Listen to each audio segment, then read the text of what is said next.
zinduka ufite intego yo gufasha abandi. Nawe uyu munsi Imana iragufasha mu rugendo rwawe. Ijambo ry'Imana riravuga muri Zaburi 129 umurongo wa mbere, haravuga ngo bambabaje kenshi uhereye mu buto bwanjye, ariko ntibanesheje. Nshuti yanjye, umuntu utarakunesheje yarashakaga kukunesha, ntagutesha umwanya ngo aguteshe ibyiringiro by'Imana yawe. Imana yatumye atakunesha uhereye kera kose, n'uyu munsi niyo mwirirwana, ukomeza aho ugenda hose, uyibwire byose nta na kimwe uyicinze. Mu kazi uze gufata iminota 5 yo kuganira n'Imana. Turagushimiye kuri Imana ishobora byose. Utaduhaye kuramuka nitwaramuka, utaduhaye guhumeka nitwahumeka, utaduhaye kuvuga nitwaba turi kuvuga. Ushimwe kuturamukije amahoro, izina rye rihabwe icyubahiro.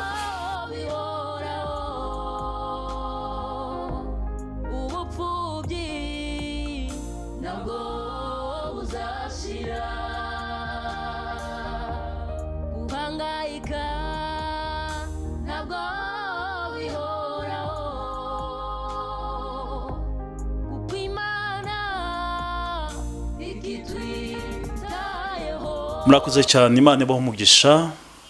Dushimiye Rurema, dushimiye yaduhanze, dushimiye Umukiza wacu wabanye natwe akaturinda muri iri joro, tukaba turamutse neza, tukaba turamutse duhumeka. Nawe waba uramutse urwaye, nawe waba uramutse ubona message itari nziza, ariko humura, Imana yakurinze muri iri joro irakomeza ibane nawe muri uyu munsi. Kandi igituma yitwa Imana nuko ibana natwe, ikatugirira neza. Ibyari imisozi, ibyari amataba, ibyari ngorane, ibyari bikomeye ikabyoroshya, nicyo gituma yitwa Imana. Reka dusenge Imana maze tuganire muri iki gitondo cyiza cy'umugisha. Data, turagushimiye kuri Imana ishobora byose, izina ryawe rihabwe icyubahiro. Uri Imana ikomeye kandi uri Imana y'amahoro, uri Imana y'amasezerano.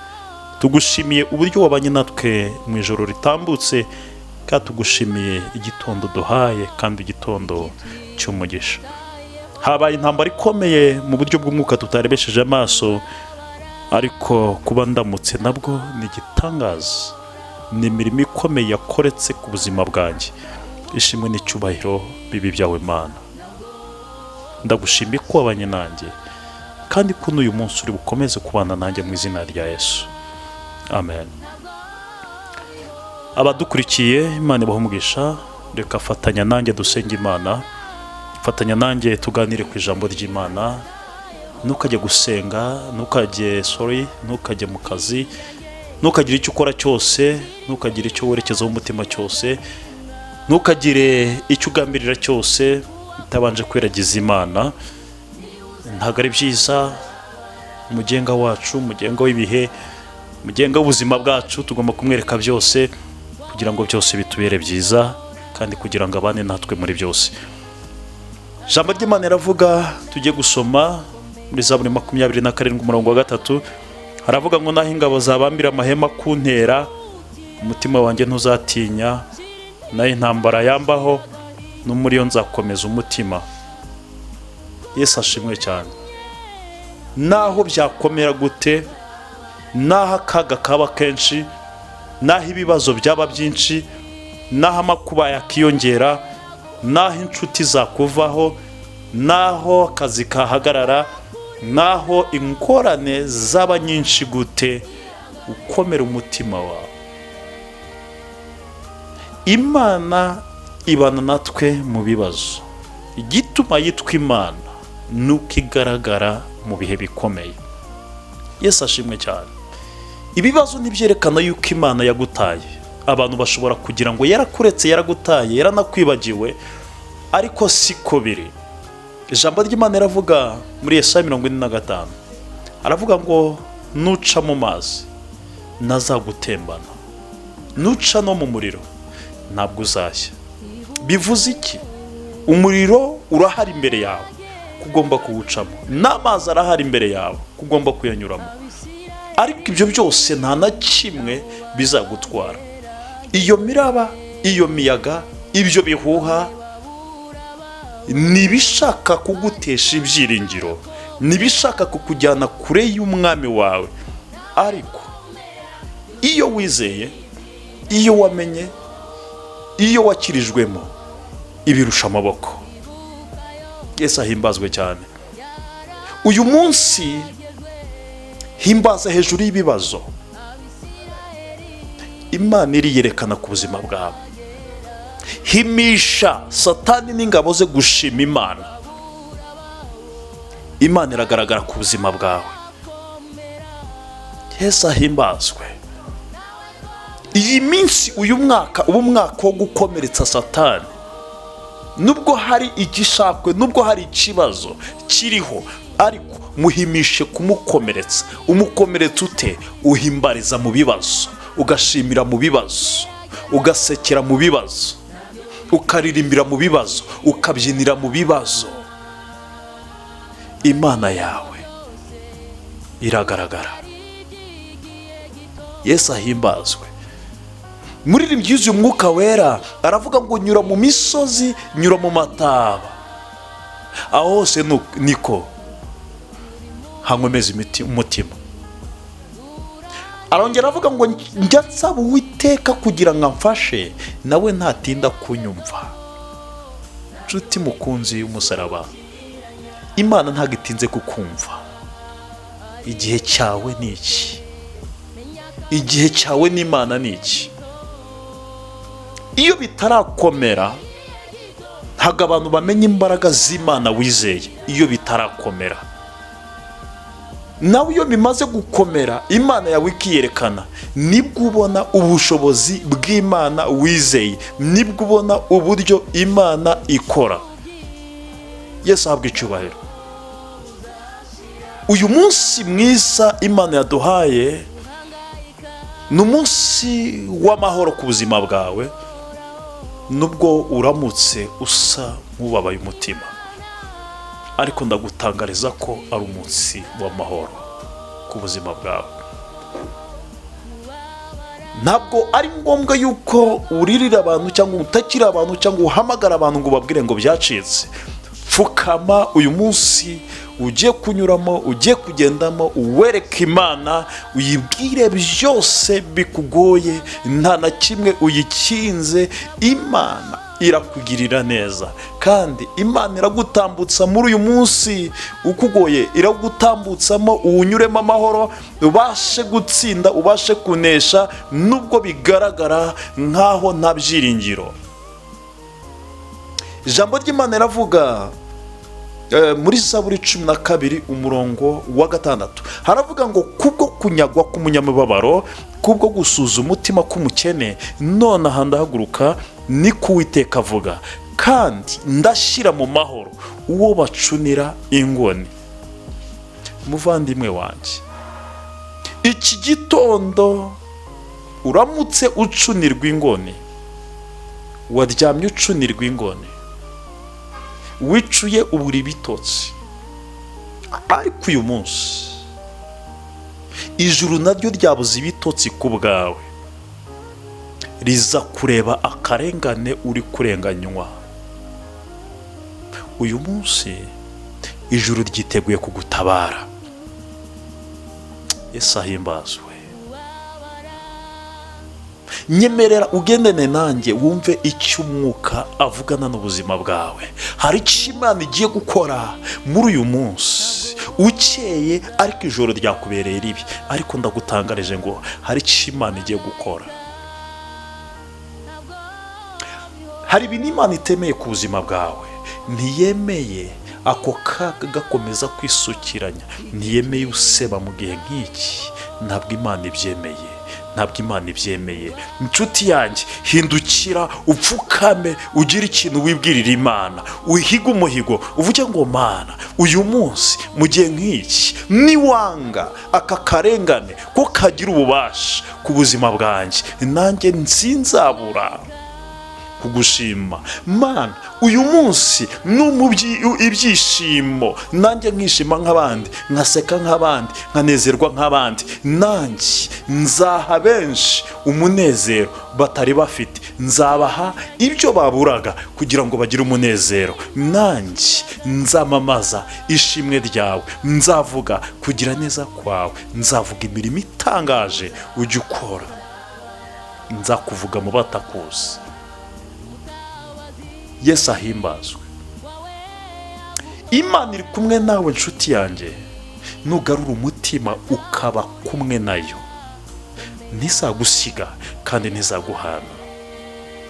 Garura umutima dusengane muri uyu munsi. Uyu munsi ushinge aho umwami wawe ashinguye, wicare aho umwami yicaye, uhagarare aho ari buhagarare. Imana irabana nawe kandi Imana irakugirira neza. Sahimbazwe cyane. Ugenda uko umwami ashaka. Ijambo ry'Imana riravuga mu Befeso ibice 5 umurongo wa 10, haravuga ngo mushakashake uko mwamenya ibyo umwami ashima, ibindi umwami abirimo byose kugira ngo abikore neza. Iki gitondo, uyu munsi ujye gucamo, shaka uko wamenya ibyo umwami ashima. Wenda birashoboka yuko abantu bamaze iminsi batakubera beza, ariko wowe uyu munsi ugira abantu bera mwiza, kugira ngo izina ry'Imana yawe rihabwe icyubahiro. Ibyo biratera Imana kugira icyiza kurema, nawe kikuremera ibihe byiza muri wowe, kuko ari Imana y'amahoro.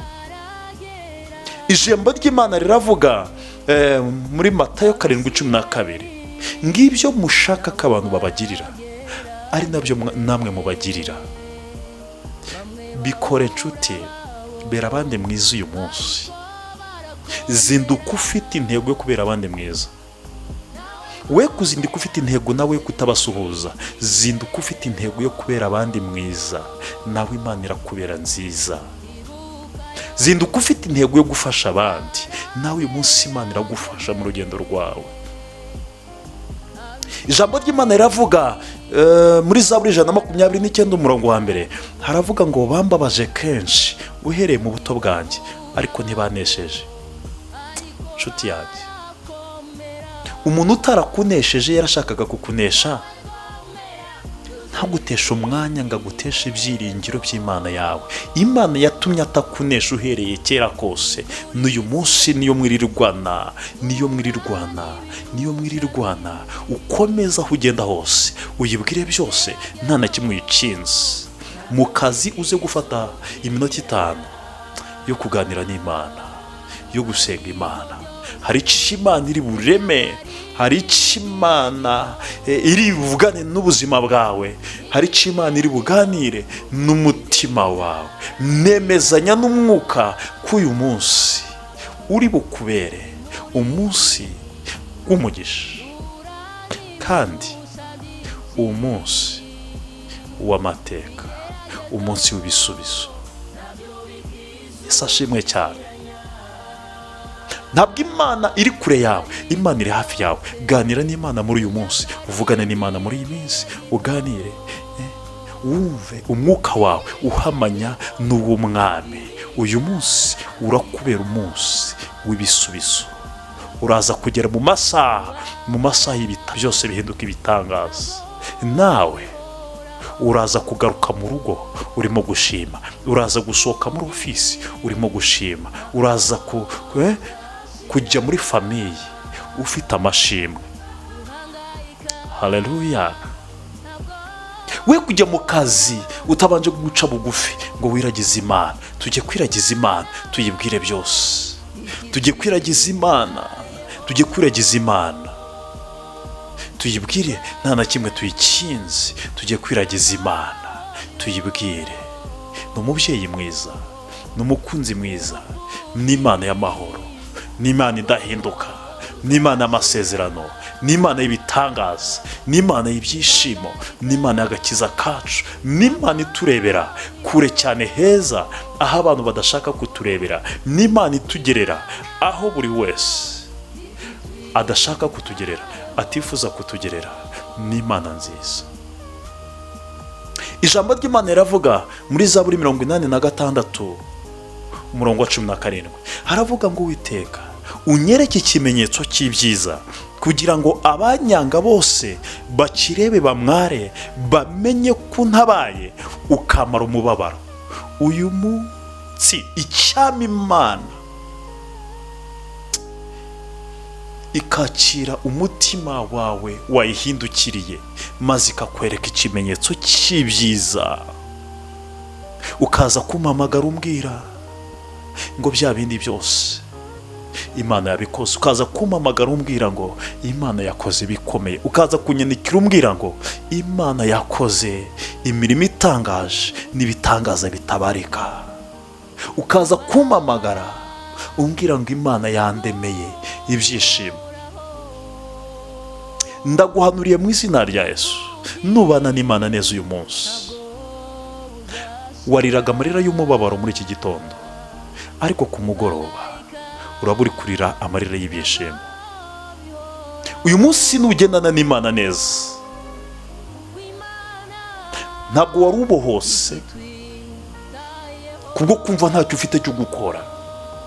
Uratangira kuba bize kubera ko Imana iguhaye byinshi byo gukora. Yesu ahimbazwe cyane. N'Imana ijya ibasha kugenderera abantu basa nk'intabwa, abantu basa nk'abatawe, abantu basa nk'aho bari bonyine. N'Imana ijya ibasha kubagenderera ikabubaka, nabo bakubakika, ikabaha ubuzima, ikabaha freedom, nabo bakamererwa neza. Yesu ashimwe cyane. Hari icyo Imana igiye gukora. Ijambo ry'Imana riravuga mu Befeso 3:20 ngo nuko ibasha gukora ibiruta cyane ibyo twibwira n'ibyo dusaba, nk'uko imbaraga zayo ziri zidukoreramo. Imana ibasha gukora ibiruta ibyo turimo kuyisaba. Imana ibasha kubikora. Ibyo uri gusaba ni biki kuruta cyane ibyo Imana yaguha uyu munsi? Fatanya nanjye dusenga Imana. Ndumva hari ikintu Imana igiye kukuremera, muvandimwe wanjye. Wakurikiye abantu baragusiga, wakurikiye abakomeye baragukomeretsa, wakurikiye amafaranga urayashaka urayabura, ayo wabonye nayo niyo yatumye uyu munsi uri mu kaga. Nshuti yanjye, ongera uhindure umutima wawe, uhindukirire Imana, ikugirire neza, iguhere ibyishimo muri ako kazi, iguhere umunezero muri ayo mafaranga, iguhere icyo ushaka muri ubwo buzima urimo. Imana irabikora, muvandimwe wanjye. Iki gitondo, uyu muyaga w'iki gitondo uhuhe werekeza iwawe, uzanye ibisubizo by'ibibazo uramukanye muri iki gitondo. Imana ikugirire neza. Reka dusengane Imana. Ariko hari icyo Imana igiye gukora. Reka dusenge. Data, turagushimiye kuri Imana ishobora byose. Utaduhaye kuramuka nitwaramuka, utaduhaye guhumeka nitwahumeka, utaduhaye kuvuga nitwaba turi kuvuga. Ushimwe kuturamukije amahoro, izina rye rihabwe icyubahiro. Kuturinda waturinze nibyo byari bikomeye cyane. Ibisigaye nabyo twiteguye kubibikorera. Uyu munsi utubere umugisha, utubere uw'amahoro, utubere ibyishimo, utubere umunezero, utubere uwo kwishimirwa, utubere umunsi wo kwakira. Uyu munsi utubere w'amahoro. Turagushimiye kuri Imana itanga itimana, turagushimiye kuduhaye. Izina rya nirihabwa icyubahiro mu izina rya Data twese n'iry'Umwana n'Umwuka wera, amen. Nshuti yanjye, Imana iguha umugisha, genda uhaye kandi uronke.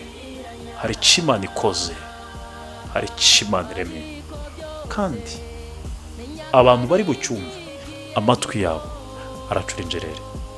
Imana iguha umugisha.